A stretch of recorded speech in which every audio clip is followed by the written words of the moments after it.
آقا کریم کا انداز تکلم انتہائی سادہ، عام فہم، سلیس، نکھرا ہوا، شستہ، اور جو اہم چیز ہوتی 3 مرتبہ دہرا کے بیان کرنے کا انداز، لیکن اس کے باوجود بھی کسی خارجی سبب سے، کسی وجہ سے کسی کو اس کی مزید تفصیل چاہیے یا کوئی سمجھ نہیں پایا تو وہ اٹھ کے عرض کرتا رائنا یا رسول اللہ، حضور ہماری رعایت کر دیجئے، یعنی یہ مسئلہ شرعی ہمیں سمجھ میں نہیں آیا یا یہ مسئلہ مزید اس کی تفصیل چاہیے، تو آقا کریم علیہ السلام دوبارہ ارشاد فرما دیتے، سے بارہ ارشاد کر دیتے۔ مکے میں یا بندہ پکا مومن تھا یا پکا کافر تھا، منافقت مکے میں نہیں تھی۔ جب حضور علیہ السلام مدینے میں تشریف لائے تو منافقت کا بھی آغاز ہو گیا، تو وہ بھی حضور کی مجلسوں میں بیٹھتے، اور جب صحابہ پوچھتے رائنا یا رسول اللہ، حضور ہماری رعایت کیجئے، تو وہ بھی اپنی زبان کو تھوڑا سا بل دے کر کے رائنا کو رائی نہ پڑھتے، لینم بِأَلْسِنَتِهِمْ، اپنی زبان کو تھوڑا سا مروڑ کے۔ تو یہ لغت یہود میں گالی تھی، یا رائی عربی میں چرواہے کو کہتے، تو رائینا کا مطلب پھر یہ ہوا۔ تو وہ اس طرح بظاہر وہ مسئلہ پوچھ رہے ہوتے، لیکن وہ اندر کا جو خبث تھا اس کا اظہار کر رہے ہوتے۔ حضرت سعد بن معاذ رضی اللہ تعالی عنہ لغت یہود سے واقف تھے۔ آپ یہودیوں کے پاس گئے اور ان لوگوں سے کہا کہ اگر آج کے بعد تم نے میرے رسول کے لیے رائینا کا لفظ بولا تو میں تمہاری گردن کاٹ دوں گا۔ تو انہوں نے کہا کہ یہ لفظ آپ بھی تو بولتے ہو۔ تو حضرت سعد حضور کی خدمت میں آئے اور دل میں تھا کہ عرض کروں حضور صحابہ کو یہ لفظ کہنے سے روک دیں، کوئی متبادل لفظ دے دیں۔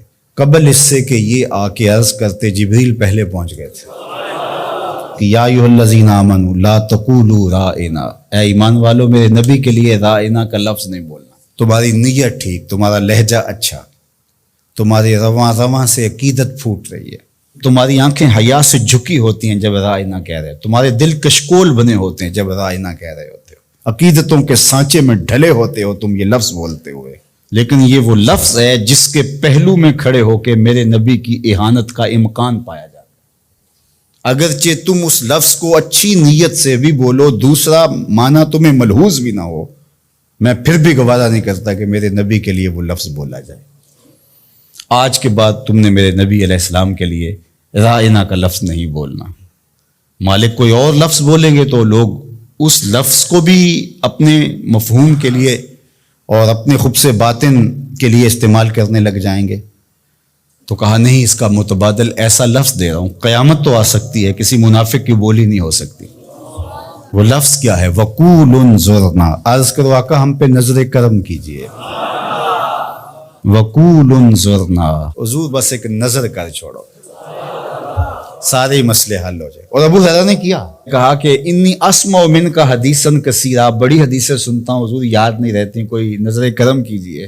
فرمایا ابسط رداک یا ابا، اچھا پھر چادر بچھاؤ۔ تو انہوں نے چادر بچھائی تو حضور نے ایسے فضا سے کچھ لیا اور ایسے ڈال دیا، کہا اس کو سمیٹو اور سینے سے جوڑ لو، کہا اس کے بعد میں نہیں کبھی بھولا۔ یہ ہے وہ انظرنا کا حقیقی مفہوم۔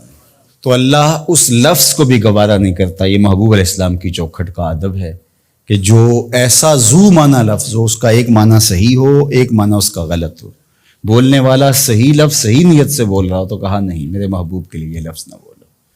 اللہ اکبر۔ تو یہ حضور کا ادب ہے جو حضور کے حقوق میں سے ہے۔ ادب کو ملحوظ رکھنے والوں نے تو کمال ہی کر دی۔ حضرت صائب بن یزید دیکھیے، وہ فرماتے ہیں کہ مسجد نبوی تھی اور میں ایک کونے میں بیٹھا تھا تو کسی نے مجھے کنکر مارا، میں نے جدھر سے کنکر آیا ادھر پلٹ کے دیکھا تو وہ حضرت عمر تھے رضی اللہ تعالیٰ عنہ۔ تو میں اٹھ کے ان کے پاس چلا گیا تو وہ فرمانے لگے وہ جو 2 لوگ باتیں کر رہے ہیں ان کو ذرا بلا کے لاؤ۔ تو میں گیا اور ان کو بلا کے حضرت عمر کے پاس لے گیا۔ تو حضرت عمر نے ان سے پوچھا تم کہاں کے رہنے والے؟ انہوں نے کہا جی طائف کے رہنے والے۔ تو حضرت عمر فرمانے لگے تم اگر اس شہر کے رہنے والے ہوتے میں تمہیں سزا دیتا، تم بلند آواز سے بول رہے ہو، جانتے نہیں یہ مسجد رسول اللہ کی ہے۔ ادب سے کھایا، تمہاری آواز بھی اونچی نہیں ہونی چاہیے۔ اور یہ حضور کی حیات طیبہ میں بھی اور روضہ رسول پر بھی یہ ادب امت کے اوپر لازم ہے۔ مجھے بڑا دکھ ہوتا ہے جب وہاں جا کے لوگ بدتمیزیاں کرتے ہیں۔ لے سانس بھی آہستہ کے دربار نبی، یہ حضور کی چوکھٹ ہے۔ امام مالک نے 40 سال تک حضور کے روضہ انور کے قریب بیٹھ کے درس حدیث دیا ہے، اور 40 سال میں ایک بار بھی ایسا نہیں ہوا کتاب کے ورق کے پلٹنے کی آواز بھی پیدا ہونے دی۔